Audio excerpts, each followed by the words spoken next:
Welcome back to Politics Tonight. As the race for the Anambra governorship seat heats up, the political atmosphere in the state is charged with expectations, promises, and critical decisions that will shape the future of over 6 million residents. So tonight we bring the conversation closer to the people as we continue our special series on the Anambra governorship election. Our focus is on the candidates, their vision, their plans, and what they truly offer in the Anambra. Joining me tonight is the governorship candidate of the People's Democratic Party, Jude Ezenwafor. Mr. Ezenwafor, good evening to you. Thank you for joining us this evening. Good evening. Thank Beautiful you. voice. So let me start this conversation with one of your personal experiences, which was the incident that happened in July when you survived a gun attack. How are you doing now? I thank God. I give God all the glory. You can see I'm out. All right. I'm out of the hospital, though. Right. So I mean, you believed that attack was politically motivated. Have you received any threats before or after the incident? Have the police or security agencies made any arrests or progress in the investigation? Do you feel the government and security forces have... I know that the police were closing in on them, on the assailants, and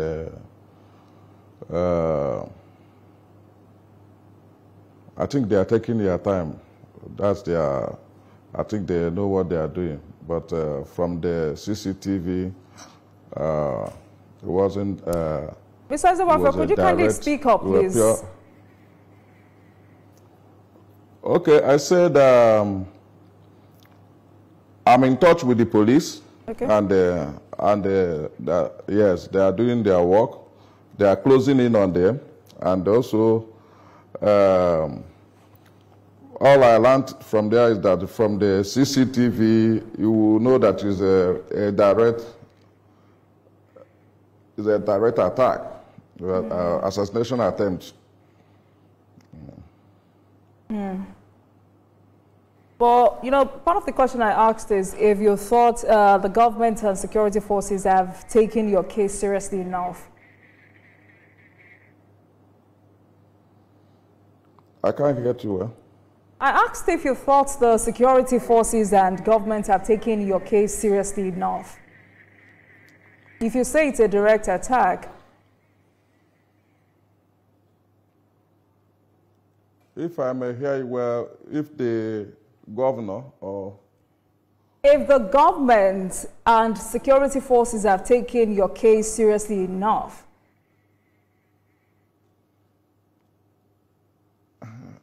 I don't know for them, or it might not concern them, but I thank God. God is my security, right. and I've moved on. All right. You know, I asked because I mean, it's clear that Anambra politics is known for being intense and competitive, and we've seen it with the name calling among some candidates. And I mean, you also survived an attack in July. But what kind of support have you received from your party, the PDP, or from INEC?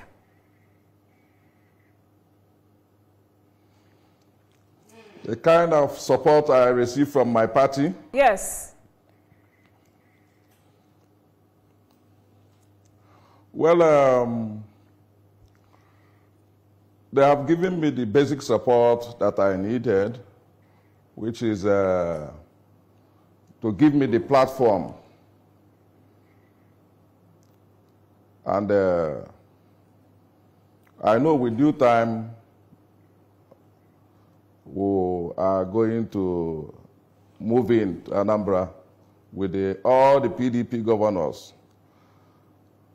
and all that PDP has, including the FCT minister, our national leader. Well, interesting. And, you know, there have been allegations in past elections of vote buying and intimidation. But so far, what has taken center stage since campaign started? Are all parties on the same page to ensure a credible and clean campaign?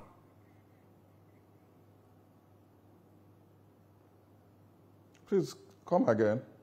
All right, we may have to take a break at this point because it looks like you can't hear me properly. Let's take a break and I'll be right back.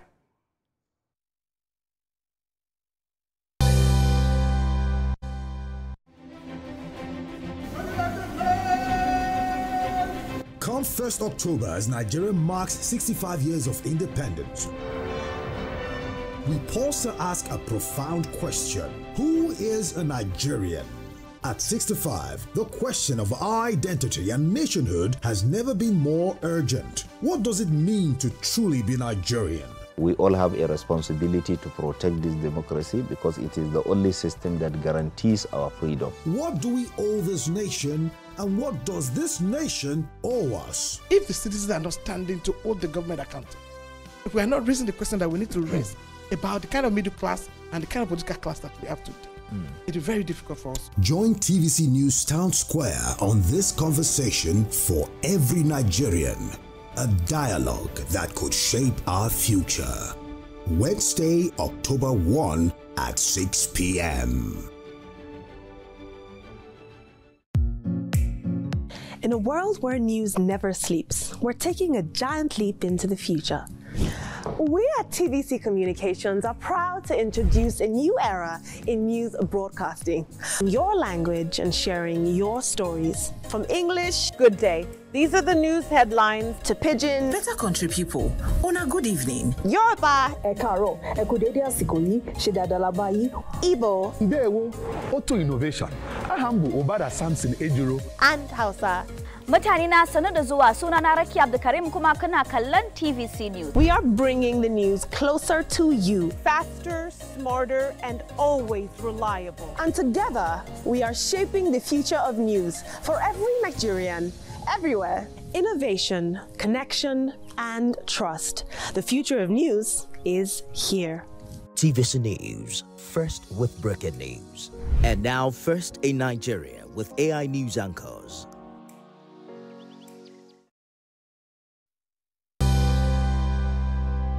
Thank you for staying with us, everyone. Tonight, we continue our special series on the Anambra governorship election. Our focus is on the candidates, their vision, their plans, and what they truly offer the people of Anambra State. I've been speaking with Jude Ezenwafor, PDP governorship candidate in Anambra State. Thank you so much for staying with us, Mr. Ezenwafor.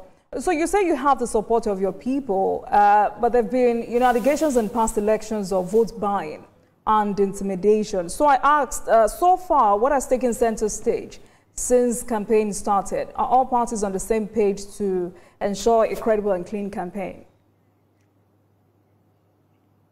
Exactly. That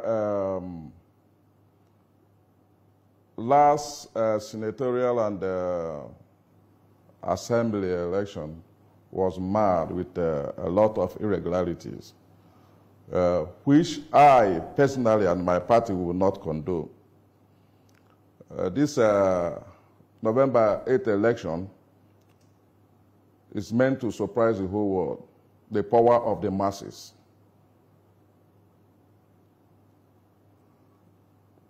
And we cannot afford anybody. Former chairman of the Labour Party in Anambra State, you emerged as the factional presidential candidate of your party. And I remember that you contested alongside Mr. Peter Obi for the presidential ticket of the Labour Party. But from reports, personal statements, and your body language, you thought being the younger one was an advantage. And some party members were also embarrassed on your behalf that you were fighting for your rights. And that's me using some of your words. But clearly, Mr. Peter Obi ended up being the flag bearer. Do you still nurse that anger? No, that is politics. Politics, you have to have the mind of sportsmanship. I stepped down for my senior brother and my former boss, my worthy brother, Mr. Peter Obi. I've stepped down from consultations from my constituency and my immediate family. And it was also owing to the promise from some well-meaning Igbo men that whenever I want to contest for another thing, they will come and join me. They will come and support me. I will also use this opportunity to call on my former boss, Mr. Peter Obi, who is going to surely be the next presidential candidate of Labour Party, of PDP, to come now and help me push this, because that's a promise they made to me. A promise they made to you, or a promise he made to you? You said? A promise they made to you, or a promise he made to you? A promise they made to me. Who are the they? You know, The Rock. Mr. P2P does not drive himself. We are the major drivers and the well-meaning Nigerians, even before obedience. You know, and when we commune, we communicate and decide to pull something, it will be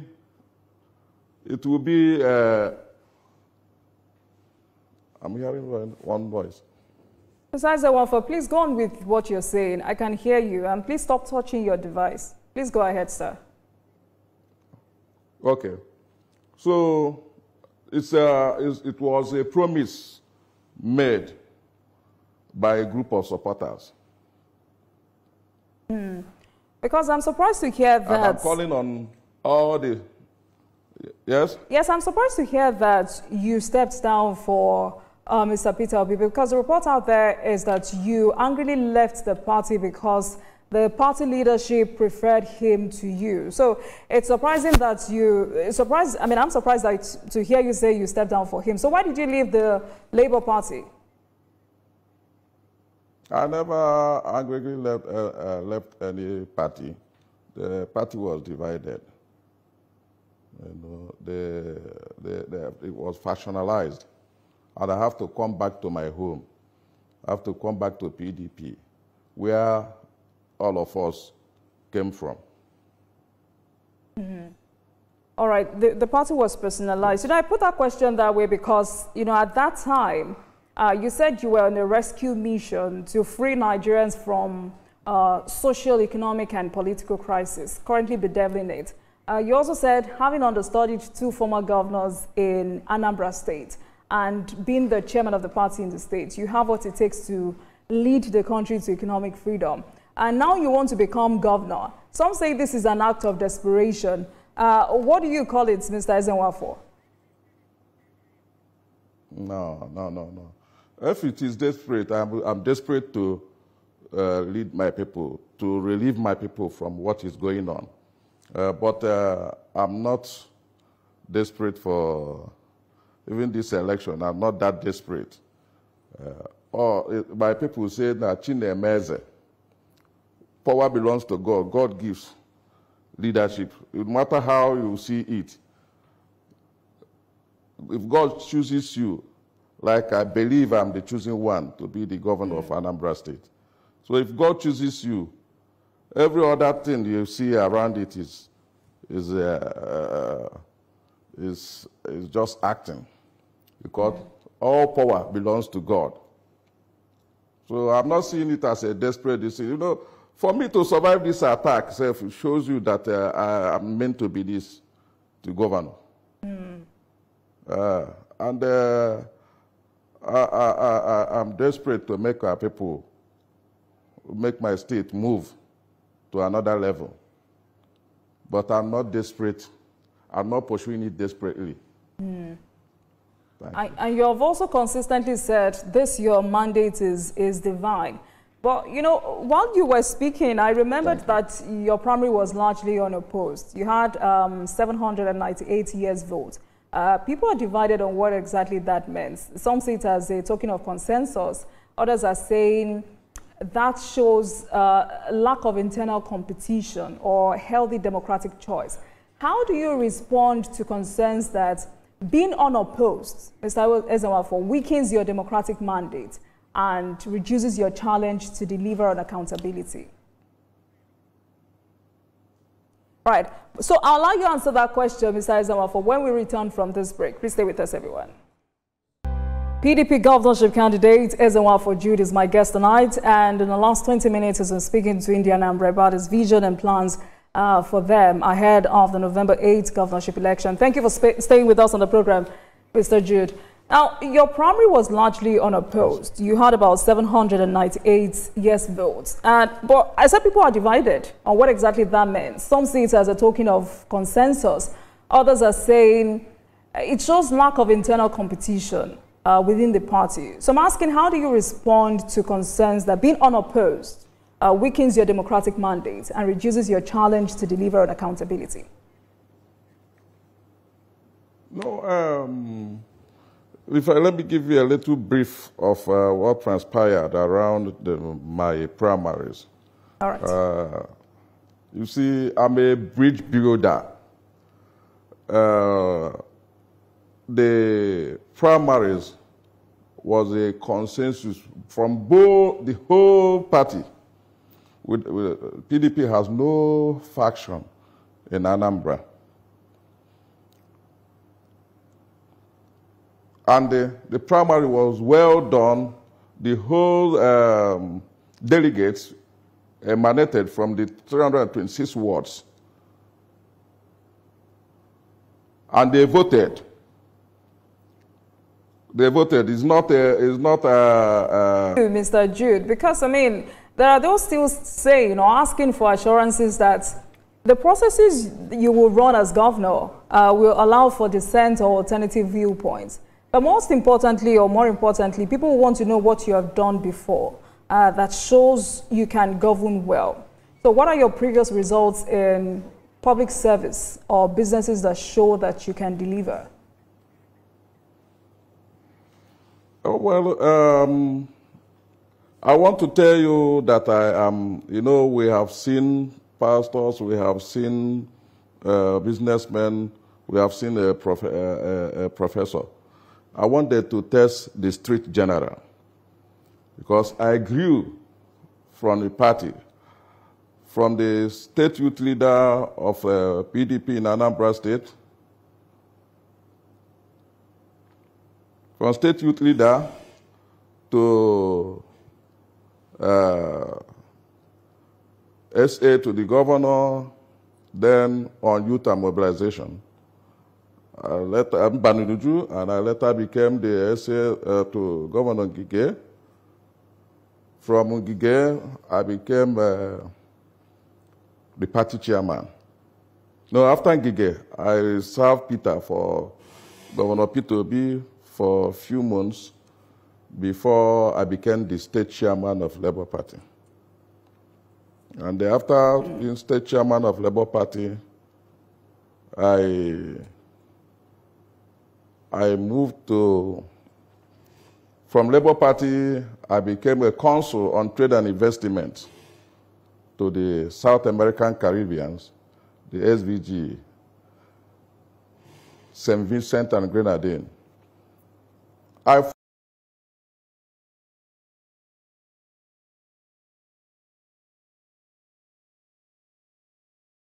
asked for appointment on all this. It's because of what I do.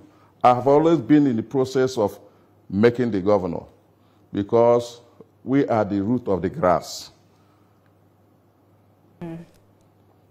When I came in from the diplomatic mission, I became the senior special assistant to Governor Obiano on political matters and strategy. On the second tenure, I brought in the professor that is our governor now. We went to beg him to come and lead Anambra State, owing to his the stuff he's made of. And we brought him, we fought for him, and we made him a governor. So you think it's payback time for you? What? You think it's payback time for you?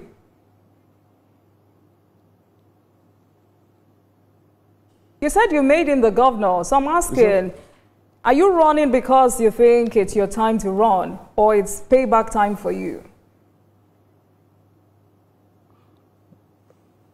You can call it anything, but I am now here the people that make the governor in Anambra State are now here to put me. I'm now here to put myself. And I will assure you, I will bet you that I will be the governor of Anambra State. Wow. I like that confidence, Mr. Ezenwafor, because clearly you've been... The people that wanted to kill... Please go ahead, sir. Yeah? The people that wanted to kill me must have seen it. They must have seen...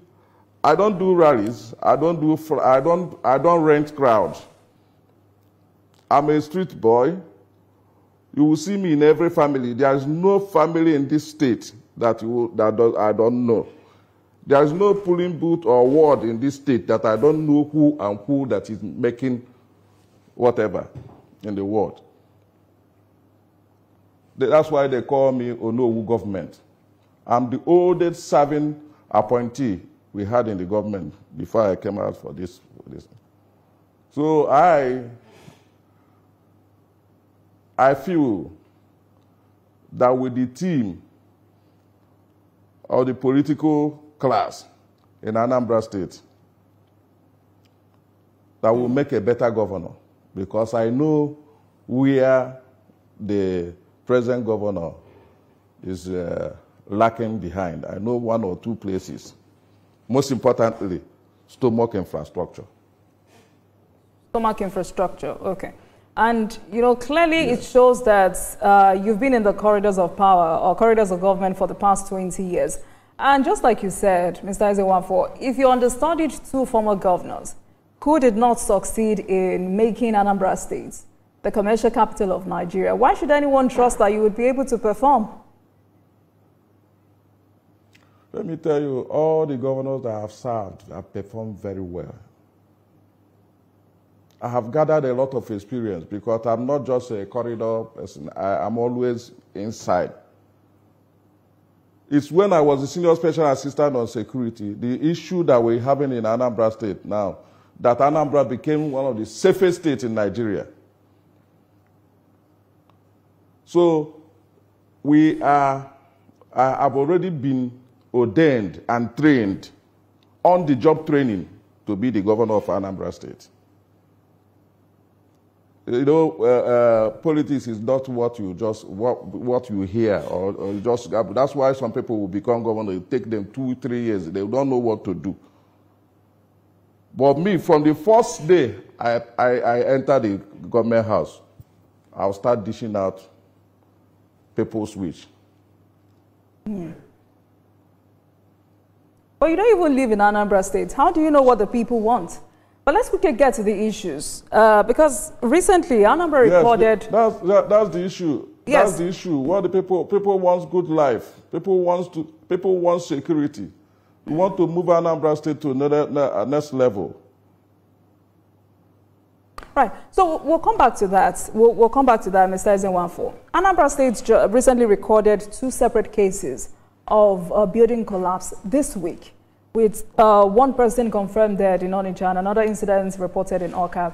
You're a real estate developer. What gaps do you see in the current administration's approach to construction, regulation, and public safety? That's one of the problems we are talking about. We have offices that are supposed to be evaluating. We have offices and officers that are supposed to be assessing all the building. We have what we call Urban Development Board in Anambra State. But what those people want to, what they are after is just to go and use red listing and write on somebody's wall. After writing, they will collect money and give approval. None of them are going into the real investigation of the kind of materials and the structures. The structures you are putting in, are they supposed to be in the dark topography and all those this? But you see, making sure that all your staff, because you might be a very good governor, but your immediate staff or immediate workers might be spoiling your work for you. It's making sure that everybody knows his work and do what he's supposed to do. That is a governance. So you just identified poor regulation as the challenge. What would you do differently? You said? What would you do differently if you were the governor?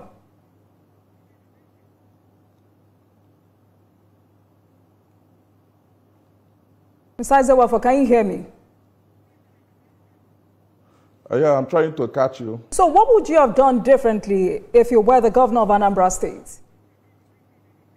Yes. I just told you, we have Ministry of Work and Housing. And we are paying over 1,000 staffs there. What are they doing? You know, you make sure that everybody is supposed to do what he's supposed to do before you are paid. I don't see reason why a building will collapse in capital territory in Oka, where we have a lot of parasitals and ministries that are supposed to be, regulating and supervising whatever kind of work that is supposed to be there. So I think it's negligence on the part of the particular officers that are supposed to be supervising such. All right. That's a fair point. But you're based in Abuja, and some other candidates are based in Lagos or Port Harcourt. And I'm sure it's unarguable that, living outside Anambra State distances you from the realities people face daily. The questions I've asked others like you is, if someone can, effectively govern a state they haven't lived in recently or consistently, and this is the same question to you, do you believe someone who lives outside the state can fully represent the identity, aspirations, and day-to-day struggles of Anambra people? I am more in Anambra, even more than the serving governor. But you don't live in Anambra State. I base in Anambra. Yeah? I have my estate business in Anambra. I do in Abuja. I do in Port Harcourt and Lagos. So, but I stay mostly in Anambra. So I stay more in Anambra, and I have more. Apart from one person, I have more investment than all the candidates in Anambra. Well, I wanted to ask where you got that information from. If there is a WhatsApp group where all of you discuss the kinds of businesses you have and the location.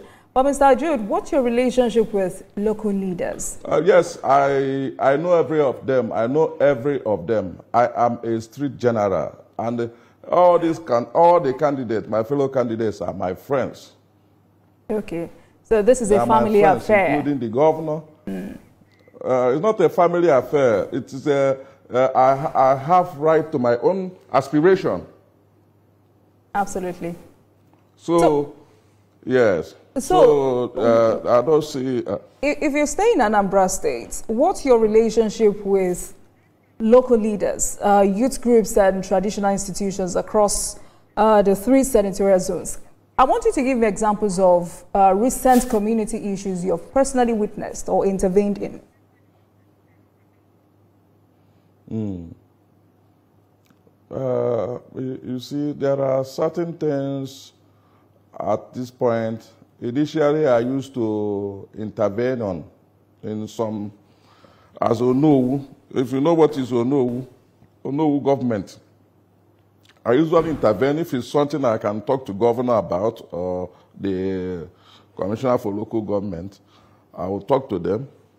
But now, I decided to allow it be, allow the government to take their time. Otherwise, it will look as if I am doing distraction, or meddling in government affairs. Because most of them are the people that say that they are closer to government.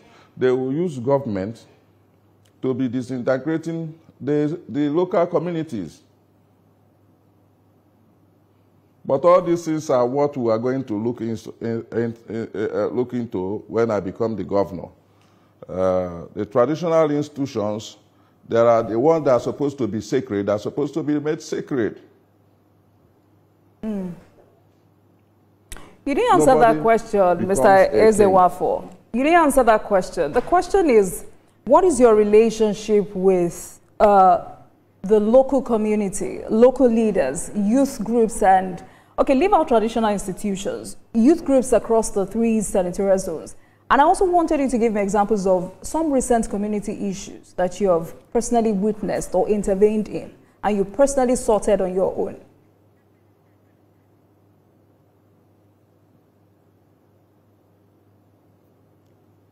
I had the part of my relationship with the locality. Well, I'm telling you that I'm a street general. I'm the BOT chairman of the Anambra Youth. I'm the foremost youth leader for PDP, youth leader, Anambra State Youth Council, and the trustee chairman of ethnic nationality youth in Nigeria.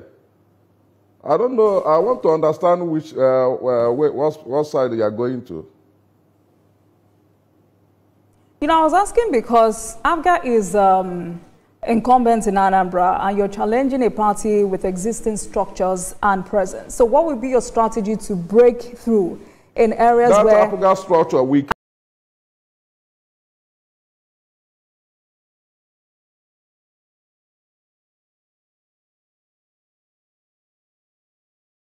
to the governor on political matter and strategy. I told you that we brought in this governor and we made him governor. Okay. All right. So okay. I am on ground. Through my, I'm also... Please go ahead. Yes, I also help through my office to employ not less than 800 and something assistants to the governors, aides to the governors during last time. That helped from all the localities, all the wards. And I have our team intact. These are the teams that we call ourselves the great team. The team that make the governor.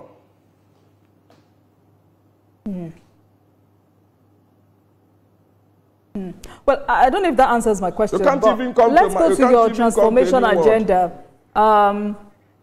Your transformation agenda includes security, infrastructure, food security, energy, healthcare, education, workers' remuneration. So among these sectors, which will be your top 3 priorities in the first 100 days? I'll bring back security in Anambra State. Okay. I'll make Anambra safe. You know, when you are secured, when you feel secured, every other thing will blow. How many foreign companies now is still in Anambra State?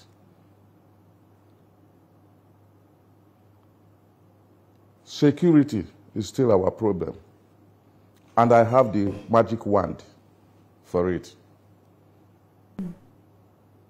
So, what then is your assessment of the security situation in the states? Because, you know, Governor Soludo launched Operation Odogachi, and that's totally different from Agune Chamber. Also, there's a 5 million Naira bounty for any whistleblower. And this is the governor making an effort to protect his people, which you all say is not good enough. Maybe so, but is it fair to say that he's sleeping on this issue? What more would you have done if you were the governor? Well, those are parts of my strategy that the governor is moving. But with some, they are not supposed to be said openly, including using AI in security now. Wallahi, if I enter the government house, any pararam, I will also follow to pursue. Because we used to use hand to capture thieves, robbers. We'll capture them raw. So by the time we decimate their camps, you see Anambra State will come back. Life will come back.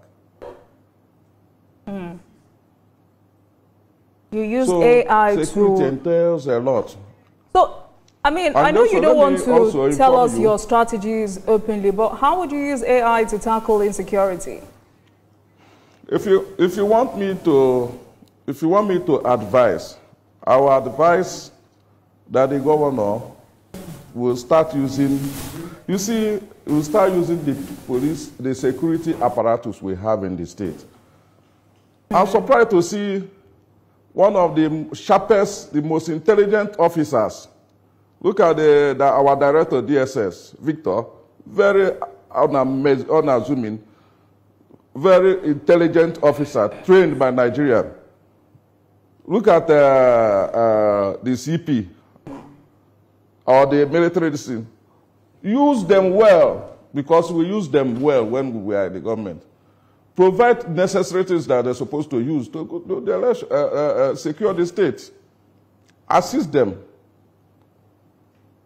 That is one of the major decisions, because if police or DSS have everything they needed for that job, Anambra will get to 80% safe.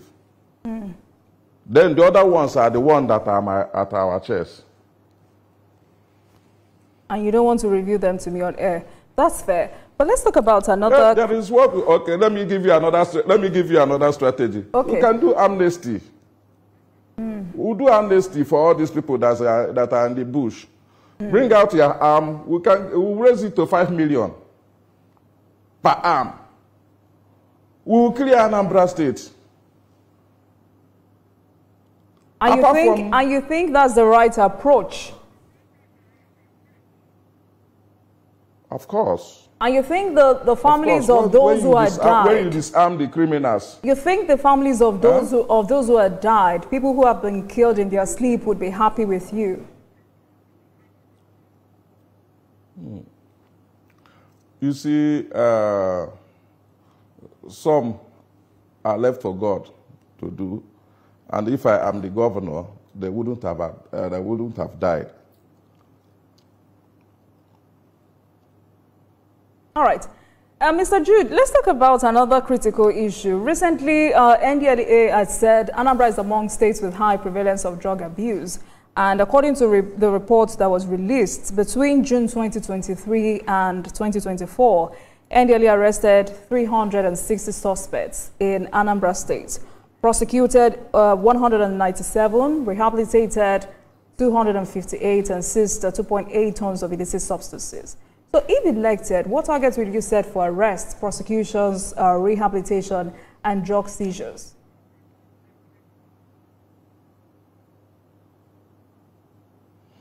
I will, if you are asking me of what happened to 2024, I will tell you that the rate of drug abuse must have reduced by now, because of you see, this Udogachi people, or what do you call them, they are doing well in certain areas.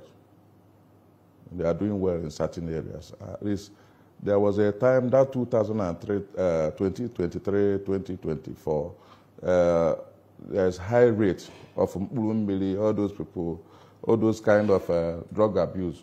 But recently, even through some community efforts, community youth efforts, some community youths were engaged in assisting the government in finding, finding a way out of the